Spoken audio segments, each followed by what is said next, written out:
What's up everyone, welcome back to Miami Miles. My name's Mickey.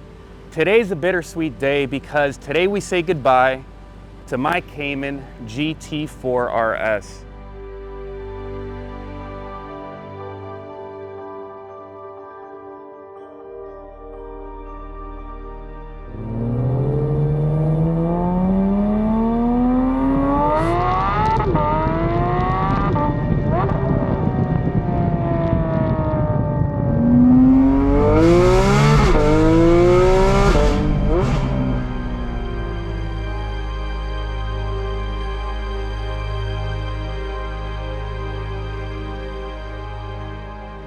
I've had that car up for sale for a while and it's about to go off to its new home. And I figured what better way to send it off than to show you how that car is the only modern Porsche that's a true spiritual successor to this. My 997.2 GT3 RS, by all accounts, the favorite Porsche I've ever owned. So today, we're gonna go for a ride in both cars. I'm gonna show you what makes this so great, but what makes that, most importantly, a direct successor to this. No, it's not the modern GT3 RS. No, it's not the 992 GT3. It's that right there. That car evokes visceralness. It's raw. It gives you all the sensations. You can enjoy it at slow speeds. Everything that this does, but created 12 years later. So let's get right into it.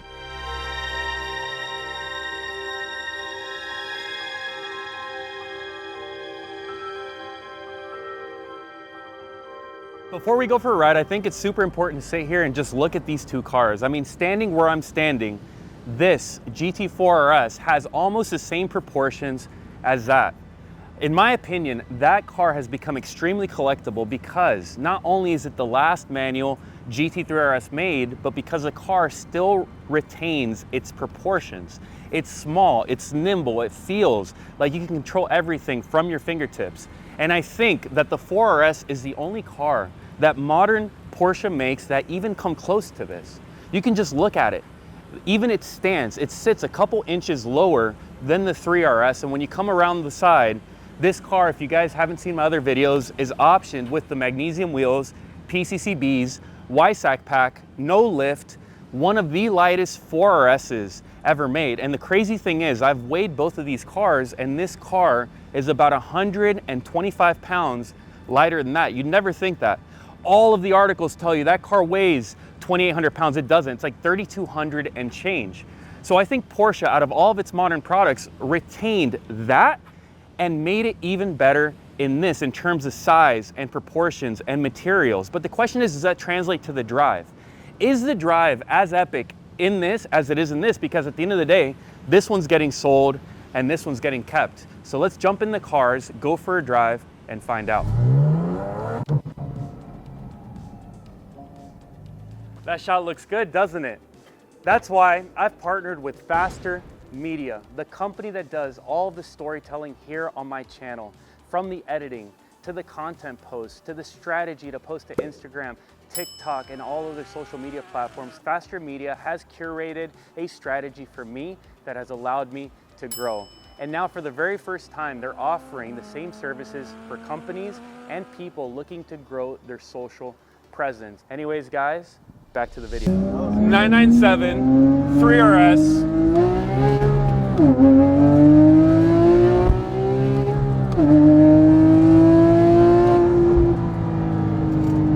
You see that?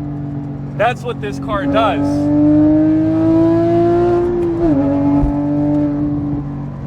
It just brings a smile to my face. And that's why I love this thing. Like, for those of you that have never been in a 997 3RS, it's so hard to convey how special this car is. You just pitch it around this corner, as long as you stay on power, even though it has the rear balance, it just grips. It just grips. And at the time, this was one of the fastest cars around the Nürburgring, even with its balance. And to give you some context, the way this car feels when you're going around a bend, the front gets very light and you feel like all of the weight is over the back. And you know, all 911 guys will tell you, stay in the power, stay in the power, stay in the power. And that's exactly what you have to do. You have to stay in the power in this car to get the most out of it through a turn. And that's perhaps what makes this so special, is that it actually requires a certain tact, a certain ability to be able to drive it quickly. Not only does it have that rear balance, but the clutch weighs about 90 pounds. The shifter at times is hard to put it into third gear. Sometimes you even have to double clutch. And all of the touch points make you engage with them. They make you fondle them, you know? I don't know why I do that automatically, but the car actually makes you work to get the most out of it. And then you take that Mezger Flat 6. This was the last car with that 3.8, which is so damn special. Now, I'm going to give you a little complaint. This car is not the fastest thing at 3,000 and 4,000 RPM. It's got almost no torque. Like right here, I'm going to put my foot all the way down in first gear. Nothing. There's the power at 7,000. Nothing, 7,000. All of the power is concentrated on top. And when you add together that very peaky power delivery, this balance, this clutch, this shifter, you're automatically immersed in an experience that requires you to concentrate to get the most out of the car.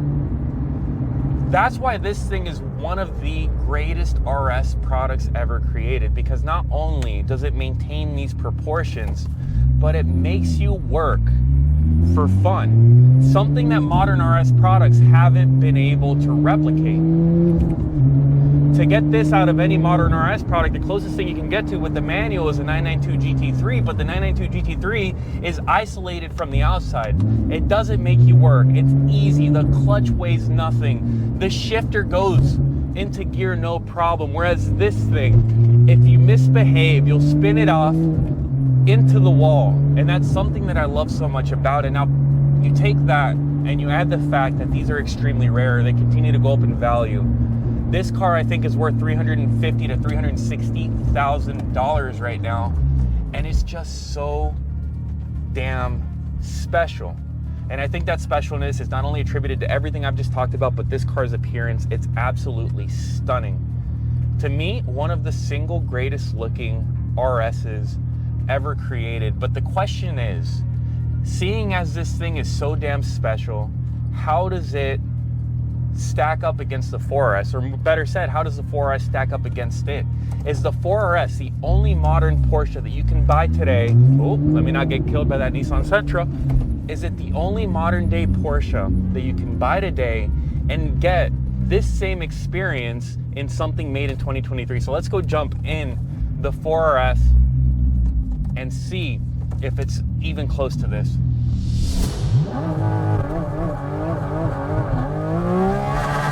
Oh! Ladies and gentlemen, here we are in the 4RS. I actually have not driven this car at all for the last 3 months that it's been for sale, ever since that last video I posted. Let me put on the traction control before I kill us. Oh my goodness. Bro, look at this, Dylan. Around this corner at 50 kilometers.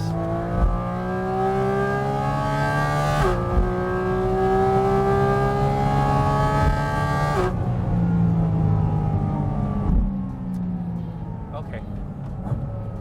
It's better than the 3RS. I concede. It's better than the 3RS. Bro, I thought like the 3RS was pinnacle. Nope. Holy shit. Why did I sell this? Dude, I should have just sold the 3RS. Dude, this is so epic. Wow. Okay, sorry. Look, hold on. Let me get over just having had the best sex of my life and actually give you guys some thoughts, not just a knee-jerk reaction. So, you guys just saw I got out of the 3RS and into this, and in that car I was talking about the rawness and all this shit, blah, blah, blah. Bro, pushing this car to 9,000 RPM with the windows up is one of the most erotic experiences I've ever been through. I'm not gonna lie, I'm a little bit hard right now. It's that good. holy shit. But what are the nuances between this and the 3 RS? Starting with the ride. This car, because it is 12 years newer, is way more compliant than the 3 RS. It feels way better put together. Like as we go over these bumps, these are the same bumps we were just in the 3 RS. It's so much smoother over this set of tarmac. Now, that's not to say it's as connected as the 3 RS, because it's not. Like the steering's nowhere near as precise. Like you can see the steering here isn't even vibrating at all. Sure, if you hold it really tight, you can feel some of the road surfaces, but it's nowhere near as close as the 3 RS. And obviously this car is equipped with a PDK instead of the 3 RS's manual. And this PDK delivers some of the fastest shifts anyone could imagine. Like watch, listen to this. So we're in 6th gear. I'm gonna go down 3 gears right now. That was to 2nd gear. Bro, it's so loud. It's so loud. Like the 3 RS, I mentioned it when I was driving it, it pierces your eardrum, but this, I think, reaches an even higher volume. And like Cars with Luke said, I think people down the road are gonna have significant hearing loss attributed to this car, which is something that I love. Look, if a car is gonna kill me, it's the one for me. I think this thing is epic, but I still haven't answered the question, is this the modern interpretation of that?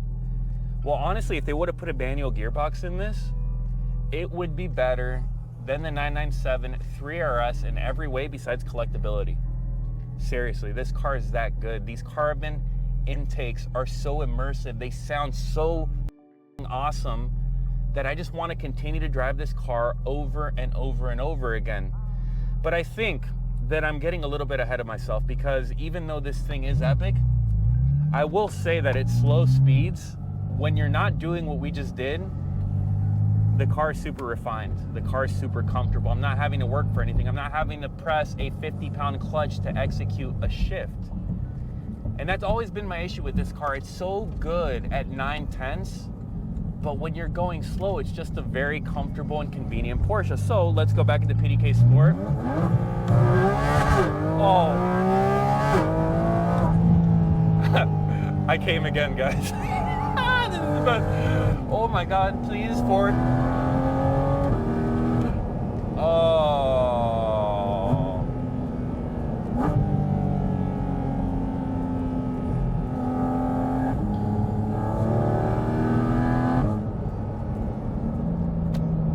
One of the single greatest sounding cars ever made. Will go down in history just as epic as my 997 3 RS, without a doubt. If you can get a PTS one of these, you will do very well. I would say the only thing this car doesn't do better than that one is how much fun you can have with it at slow speeds. But honestly, driving this right now, who gives a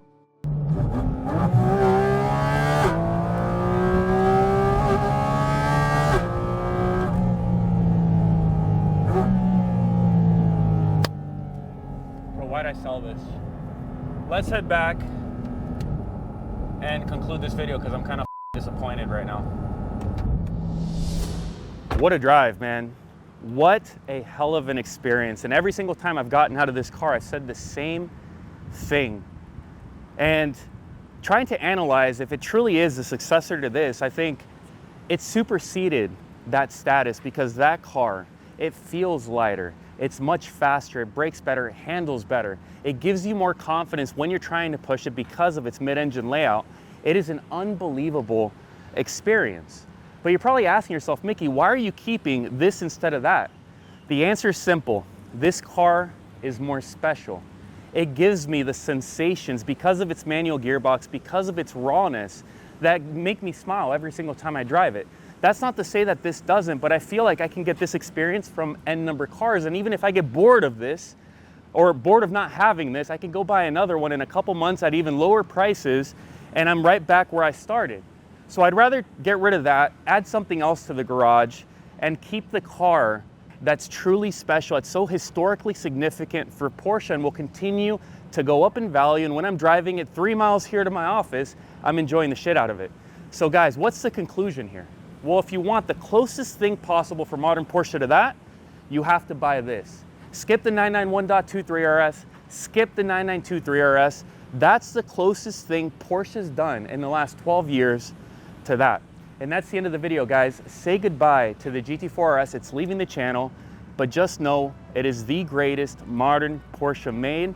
If you enjoyed that video, go down below, give me a thumbs up, like, comment, give me your feedback on the video, and I look forward to seeing you next video. Take care. Peace.